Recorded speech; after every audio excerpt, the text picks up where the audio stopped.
चिकित्सा उपकरण प्रतिरक्षा उत्पादन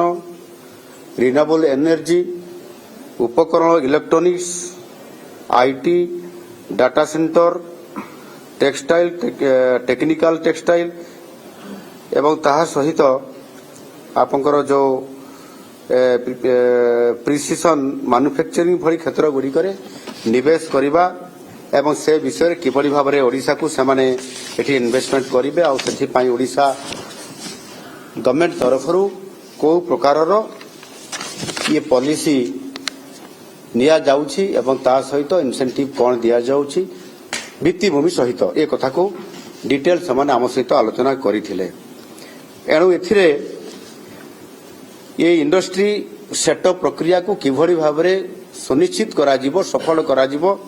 आ सेथिपाई मु निजे ताकू पर्सनाली हैंडल करूथिली। मो सहित आम शिल्प विभाग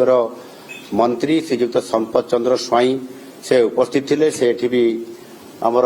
उपस्थित अछंती एवं ता सहित आमर ए उत्कर्ष ओडिशा रो इंचार्ज ऑफिशियल हिसाब रे आमर इंडस्ट्री विभाग प्रमुख अतिरिक्त शासन सचिव आमर हेमंत शर्मा थिले एवं पूरा टीम सेतरे काम करूथिले।